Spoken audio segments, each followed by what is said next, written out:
본능 가운데 하나는 바로 서열 정리를 하는 겁니다. 특히나 우리나라는 예전부터 서열에 참 민감하죠. 그래서 학교에서 등수를 따지고 사회나 어디를 가도 경력과 나이를 따집니다. 누가 앞이고 누가 뒤인가를 결정하는 게 중요하다라고 생각을 합니다. 오늘 본문을 보게 되면 예수님의 제자들도 서열을 정리하는 것을 볼 수가 있습니다. 예수님께서는 제자들에게 앞으로 십자가를 지고 고난 당할 거다 이런 얘기를 하시는데 제자들은 서로 서열 정리를 하고 있다는 겁니다. 그런 얘기를 들었음에도 불구하고 누가 크냐 누가 앞서냐 이걸 얘기를 하고 있다는 거죠. 심각한 얘기를 하고 계시는데 그들은 각자 서열 정리를 하고 있다. 여러분, 그런데 이런 상황에서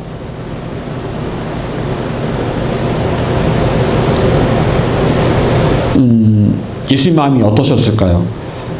얼마나 제자들이 한심하게 보이셨을까? 나는 지금 십자가 지고 죽으러 가는데 저들은 누가 앞이냐 누가 뒤냐 그런 얘기를 하고 있으니까 예수님 마음이 얼마나 마음이 아프셨을까? 예수님께서는 서로 누가 큰 자인지를 따지고 있는 제자들에게 과연 어떤 사람이 하나님의 나라에서 큰 자인지를 말씀하고 계십니다. 하나님의 나라에서 큰 자가 어떤 사람인가를 말씀하고 계시다라는 거예요. 여러분, 예수님 말씀하시는 하나님의 나라에서 큰 자는 과연 어떤 사람일까? 예수님께서는 첫째가 되고자 하는 자는 모든 사람의 끝이 되어야 한다라고 말씀하셨습니다. 그리고 모든 사람을 섬기는 사람이 되어야 한다라고 말씀하셨어요. 여러분, 결국 이 말씀의 핵심은 무엇입니까? 모든 사람의 끝이 된다. 그리고 섬기는 사람이 되어야 된다라고 말씀을 하고 계시는 거예요. 여러분, 교회에서 가장 많이 쓰는 말 가운데 하나가 바로 섬긴다라는 말입니다. 섬긴다. 참 그럴듯한 말이죠. 그래서 툭 하면 그냥 섬긴다라는 말을 합니다. 내가 섬기는 거야. 나 어떤 교회를 섬기고 있어. 그렇게 말합니다. 그렇게 함부로 쓰는 말이 아니에요. 그 말은요. 교회 다닌다면 교회 다닌다고 하면 되는 거지. 어떤 교회를 섬긴다라고 말을 하는데 교회를 섬길 이유가 없거든요. 하나님을 섬기는 거지 교회를 섬기는 게 아니에요. 그런데 그런 말 많이 하잖아요. 아유, 교회 어디 다녀하면 제가 예를 들어서 사랑의 교회를 섬깁니다. 이렇게 말을 많이 하잖아요. 교회를 섬길 이유가 없습니다. 그런데 사람들이 교회를 섬긴다라고 말을 해요. 이 말이 참 그럴듯한데 전혀 맞지도 않는 말이고 교회를 섬겼어도 안 되는 겁니다. 여러분, 정말 많은 크리스찬들이 이 섬김이라는 말을 제대로 알면서 사용을 하고 있을까? 그리고 정말 섬기며 살아가고 있을까? 여러분, 그리스도인이지만 우리는 제자들처럼 서로 앞에 서고자 하는 마음이 없습니까? 우리에게도 그런 마음이 있습니다. 다른 사람보다 앞서고자 하는 마음, 다른 사람보다 나은 모습을 보이고자 하는 마음이 우리에게 있다라는 거죠. 어린아이들끼리 모아놓으면 어떻게 할까요? 서로 나이대가 다른 어린아이들끼리 모아놓으면 어떻게 할까요? 저번에 실험을 했습니다. 5살, 6살, 7살 아이들끼리 모아놨는데 어떻게 하는 줄 아세요? 애들이 나이를 묻더라고요. 서로에게 나이를 묻고 나서 7살짜리 아이가 자기보다 나이 어린 애들한테 그렇게 얘기하더라고요. 너 나한테 형이라고 해. 이렇게 하더라고요. 애들끼리는 안 그럴 것 같잖아요. 그런데 그 아이들끼리 서로 나이를 묻고 나한테 형이라고 그래?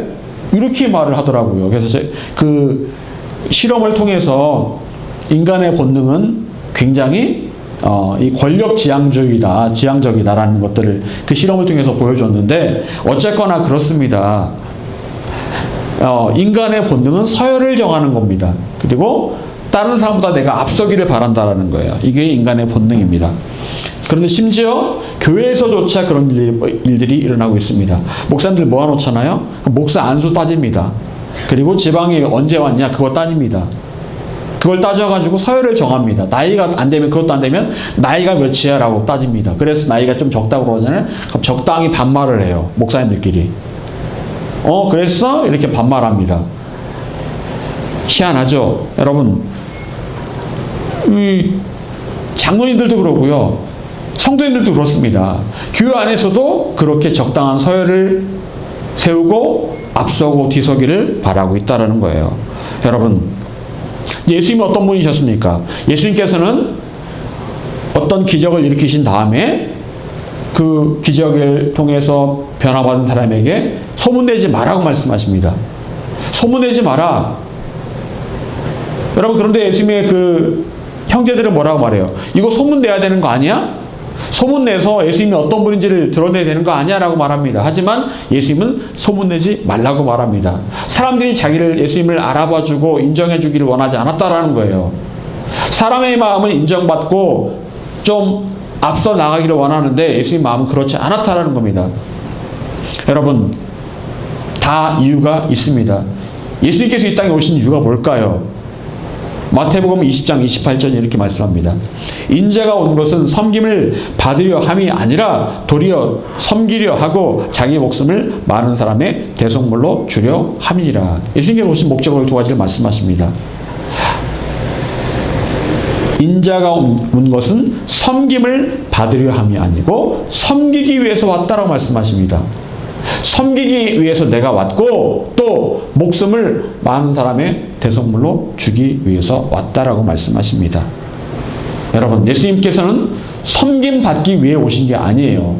왕으로서, 하나님의 아들로서 섬김받기 위해 오신 게 아니고 섬기기 위해서, 자기의 목숨을 다른 사람을 위해서 대신 죽기 위해서 이 땅에 오셨다라고 분명히 말씀하고 계십니다. 그래서 예수님께서는 제자들의 발을 씻겨주시면서 섬김의 본을 보여주셨고 제자들에게도 이와 같이 살라고 말씀하셨습니다. 여러분, 섬기는 것은요, 선택의 문제가 아닙니다. 발을 씻겨주시면서 너희도 섬기는 삶을 살라라고 말씀하셨어요. 이건 명령입니다. 우리도 누군가를 섬기며 살아가는 게 합당하고 당연한 일이라는 거예요. 과연 우리는 섬김의 삶을 살아가고 있을까? 아니면 오늘 본문의 제자들처럼 섬김받기 원하고 남보다 앞서기를 원하고 있을까? 어떤 목사님들은 그렇게 말합니다. 나를 섬겨라 라고 말합니다. 그러면서 하는 말이, 성경에 그런 말씀이 있잖아요. 선자를 대접하면 선자의 복을 받는다는 말씀이 있는데 그 말씀을 인용하면서 나를 섬겨라. 그러면 당신은 선지자의 복을 받을 것이다 라고 말을 합니다.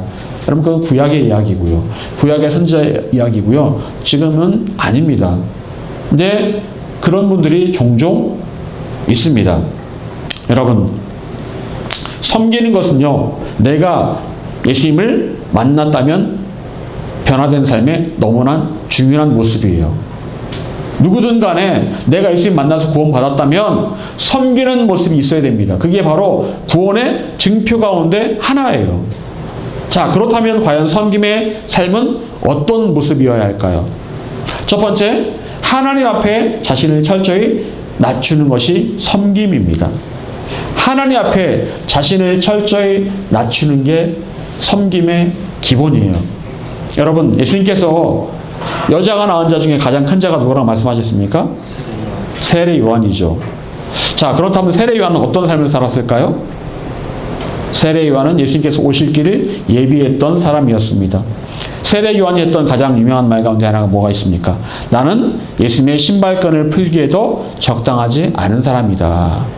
신발끈을 풀기에도 적당하지 않은 사람이다. 여러분, 세례 요한의 이런 모습은 한마디로 어떤 모습이라고 말할 수 있을까요? 예수님 앞에 한없이 자기 자신을 낮추는 모습이라고 볼 수가 있습니다. 여러분, 결국 하나님 앞에 큰 사람은 어떤 사람입니까? 하나님 앞에 자기를 끊임없이 낮추는 사람이라는 거예요. 스스로의 연약함, 부족함을 인정하며 하나님 앞에 겸손하게 머리를 숙이고 하나님의 도우심을 구하는 사람이 바로 하나님께서 보시기에 큰 사람이라는 겁니다. 그런데 많은 사람들이 하나님 앞에 머리를 숙이지 않습니다. 교회를 다닌다고 하면서도 하나님 앞에서 고집을 부리고 자기 생각이 옳다라고 주장하는 사람들이 굉장히 많이 있어요. 이런 사람들은 기도했을 때 내가 원하는 결과대로 응답이 되지 않으면 하나님께 화냅니다. 하나님을 원망합니다. 그런 사람들은 한마디로 교만한 사람들의 전형이에요. 교회는 다니고 하나님 믿는다고 하지만 교만한 사람들은 기도 응답되지 않으면 화를 냅니다. 하나님을 원망해요. 그리고 더 이상 기도 안 합니다. 여러분, 교만한 사람들의 특징이 뭔지 아십니까? 나라는 주어를 자주 사용합니다. 내가 뭘 했는데, 내가 이렇게 말했는데, 내가 굉장히 많이 들어요. 제가 지금까지 본 결과 교만한 사람들의 특징 중에 하나는 나라는 말을 굉장히 많이 씁니다. 하나님이 주어인 경우는 흔치 않고요. 간혹 인사체례로 하나님을 언급하는 경우는 있지만 대체로 나라는 말을 굉장히 많이 씁니다. 스스로를 높이고 큰 자가 되고자 하는 사람은 절대로 하나님 나라에서 큰 자가 될 수가 없습니다. 여러분, 우리는 하나님 앞에 지극히 자신을 낮추었던 또 한 사람에 대해서 알고 있습니다. 누굴까요? 바로 모세입니다.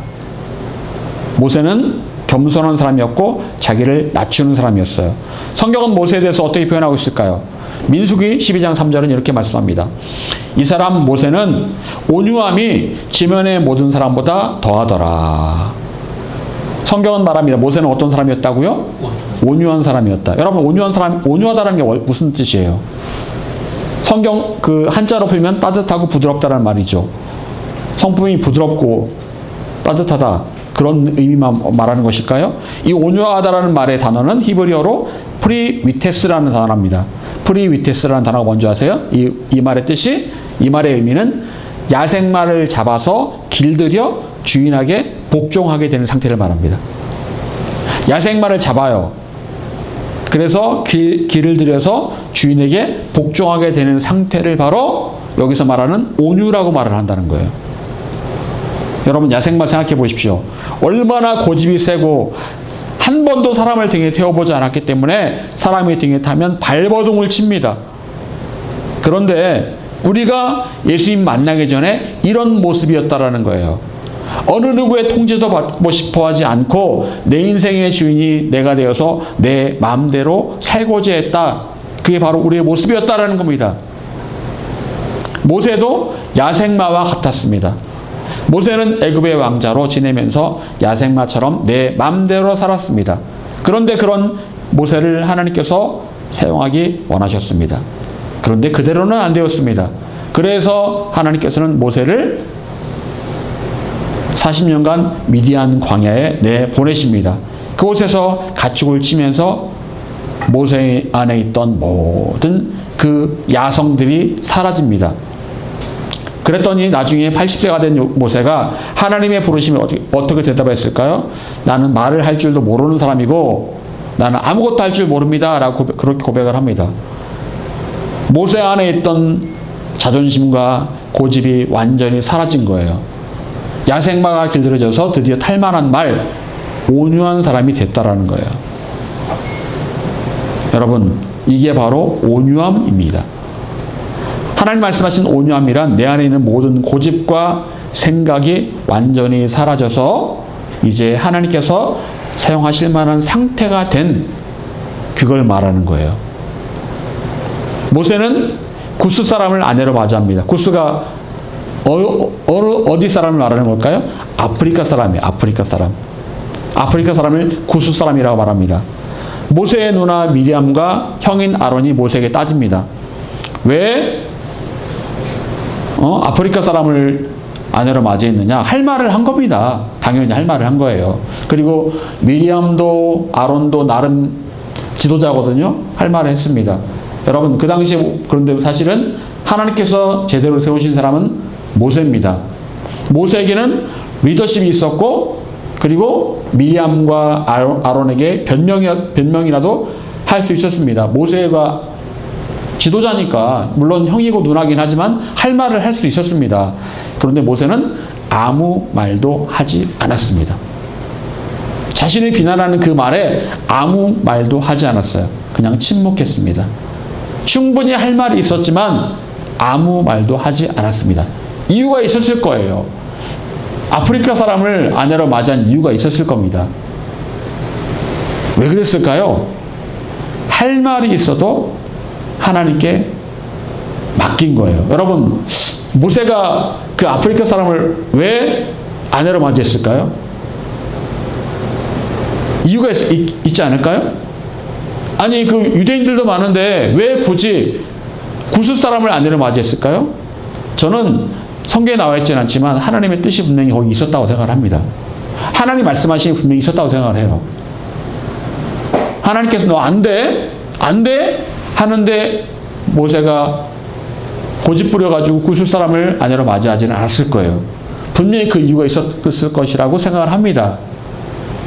그런데 자기가 그 할 말이 있었음에도 불구하고 모세는 아무 말도 하지 않았습니다. 왜 그랬을까요? 할 말이 있어도 하나님께 맡긴 거예요. 자기의 모든 형편과 사정을 하나님께 맡기고 침묵한 겁니다. 여러분, 이게 사실 어려운 일입니다. 하고 싶은 말이 있고 자존심 상하는데도 아무 말도 하지 않는 것은 스스로의 부족함을 인정하는 꼴이 되기 때문에 마음이 안 좋을 수 있습니다. 하지만 모세는 아무 말도 하지 않았습니다. 그냥 하나님만 바라봤어요. 그랬더니 하나님께서 어떻게 하셨을까요? 모세의 이 문제를 해결해 주십니다. 여러분, 하나님께서 갑자기 미리암에게 나병을 주십니다. 나병을 주세요. 그리고 그 나병을 누굴 통해 낫게 하십니까? 모세를 통해 낫게 하십니다. 이 과정을 통해서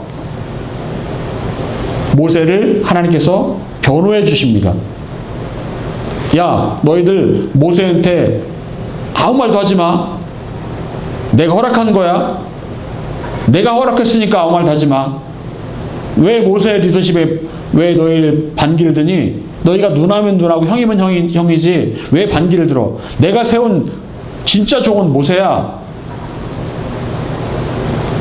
모세가 변명하지 않고 하나님만 의지했더니 하나님께서 그 문제를 해결해 주시더라는 거예요. 즉, 이 구스 여자를 아내로 삼은 것에 대해서 하나님께서는 다 이유가 있어서 모세를 그렇게 허락하신 거예요. 여러분, 온유함으로 하나님께 맡겼더니 하나님께서 문제를 해결해 주시더라는 거예요. 근데 우리는 때로 온유하지 못해서 어떤 문제가 터지면 그 문제를 내가 해결하려고 합니다. 내 손으로, 내 고집으로, 내 자존심으로.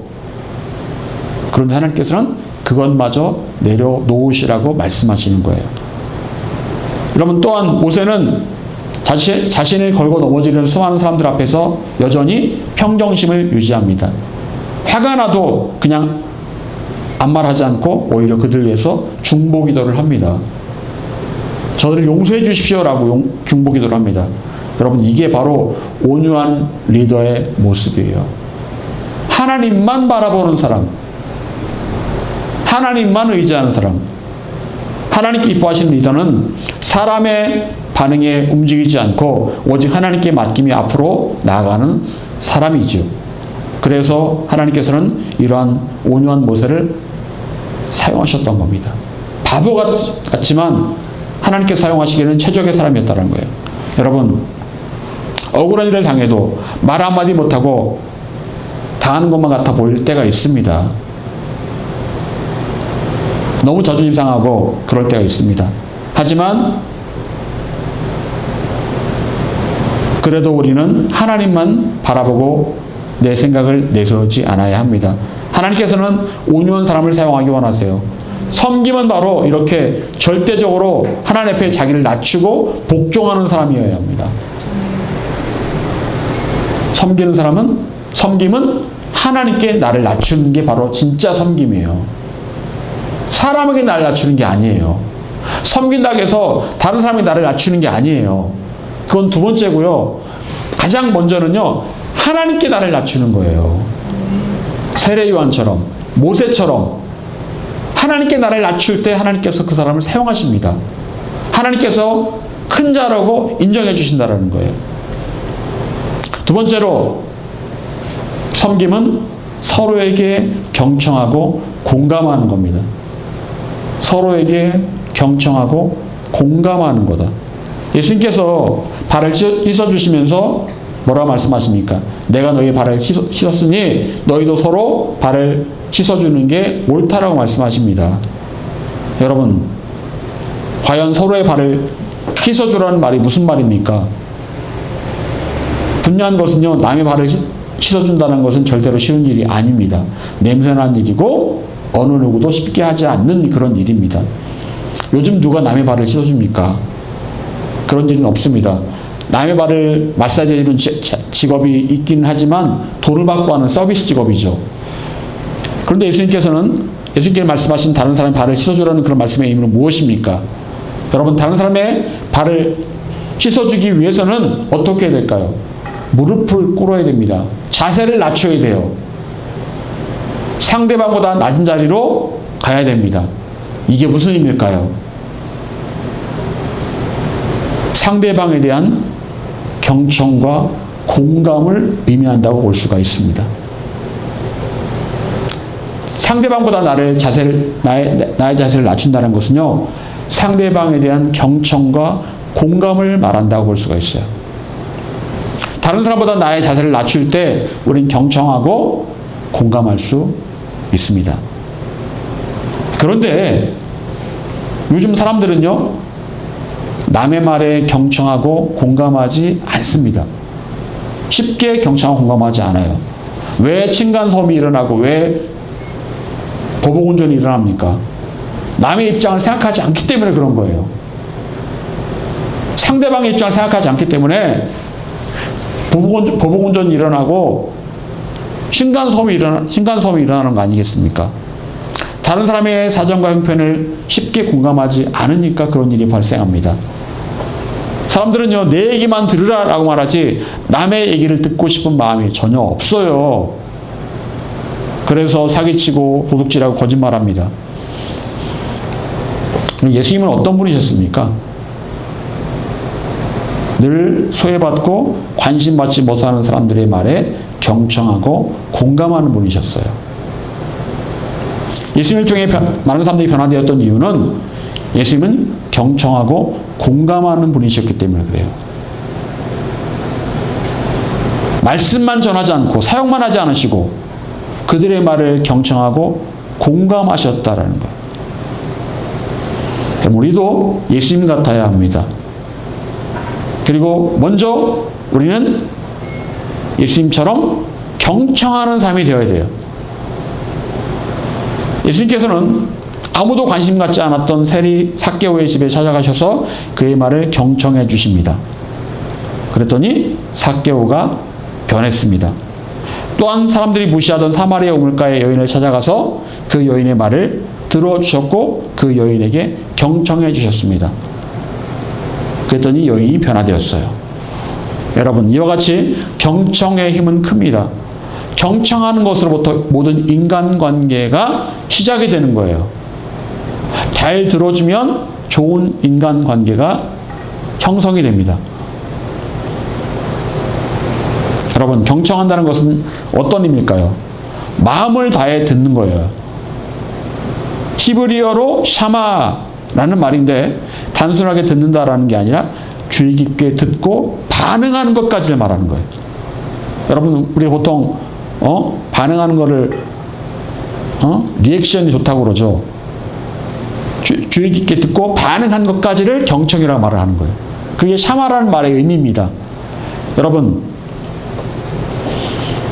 잘 듣고 반응한다라는 거 쉬운 것은 아닙니다. 쉬운 일은 아니셔도 참 잘 못하는 일인데 상대방을 존귀하게 여기는 마음이 있을 때 그 일이 가능하다는 거예요. 예수님께서는 상대방을 존귀하게 여기는 마음이 있으셨기 때문에 누구의 말도 헛되이 듣지 않고 잘 듣고 잘 반응해 주셨다는 겁니다. 여러분, 경청하는 사람은 인간관계가 반드시 잘 될 수밖에 없습니다. 경청하는 사람에게 적대적인 사람은 없습니다. 예수님께서는 심지어 예수님과 함께 십자가를 졌던 강도의 말에도 경청하셨습니다. 그랬더니 강도가 변화받았다는 거예요.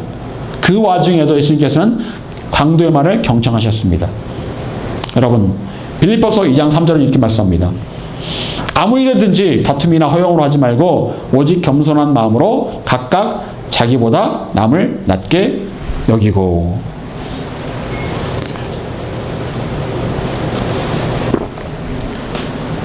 여러분, 이 말은 상대방을 더 귀한 존재, 존중받아야 될 대상으로 여기라는 그런 말씀이에요.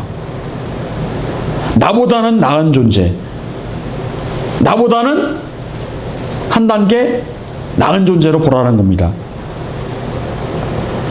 그게 바로 하나님의 뜻이라는 거예요.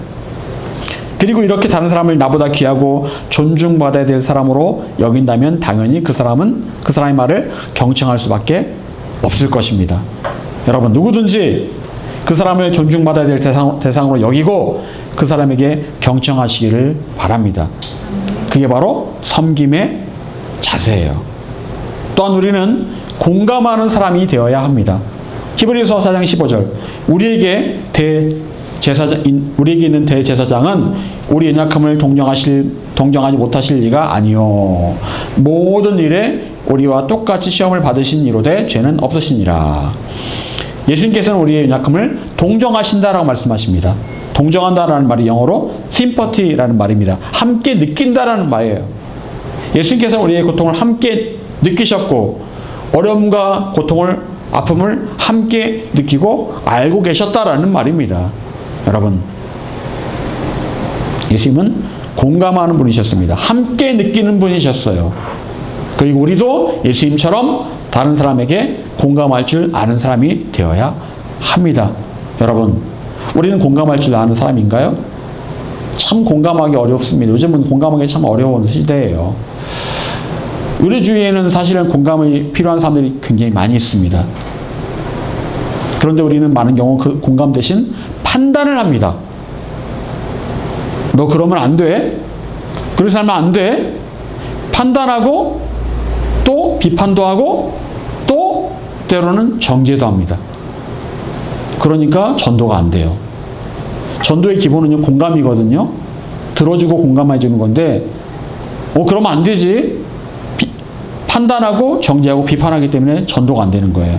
여러분, 하나님께서는 우리가 누군가를 겉모습으로 먼저 평가하고 판단하기 전에 잠시 판단을 보류하고 당장 그 사람의 처한 현실과 어려움, 슬픔과 절망에 공감해 주라고 말씀하고 계시는 거예요. 사람들은 사마리아 우물가 여인에게 남편이 5명이나 있었다는 것으로 여인을 판단하고 정죄할 겁니다. 하지만 예수님께서는 정죄하지 않으셨고 판단하지 않으셨고 그냥 들어주셨습니다. 공감해 주셨어요. 그의 아픔에 공감해 주셨습니다. 그렇게 했을 때 그 한 영혼이 구원받을 수가 있었다라는 거예요. 여러분, 정죄하고 판단하기는 쉽습니다. 비판하기는 쉬워요. 공감하기는 어렵습니다. 남들 모두가 판단하고 정죄하고 있을 때 나 혼자 판단과 정죄를 유보하고 그 사람의 아픔과 슬픔과 절망에 공감하기는 쉽지 않을 겁니다. 하지만 그렇게 하는 것이 하나님의 뜻이라면 우리 그렇게 할 수 있어야 합니다. 그게 바로 섬김의 두 번째 모습이에요. 여러분은 섬김의 삶을 살고 계십니까? 섬김의 삶의 첫 번째는 하나님을 섬기는 거예요. 하나님을 앞에 나를 낮추는 겁니다. 낮추고 하나님을 높이는 게 바로 섬김의 첫 번째고요. 두 번째는 나의 이웃을 섬기는 거예요. 말은 쉽습니다. 하지만 실천하기는 어렵습니다. 그러나 예수님께서 명령하셨기에 우리는 섬김의 삶을 살아갈 수 있어야 합니다. 바라기는 이 섬김의 삶을 통해서 이 땅에 하나님의 나라가 오게 하는 그런 삶을 살아가는 여러분 모두가 될 수 있기를 간절히 축원합니다.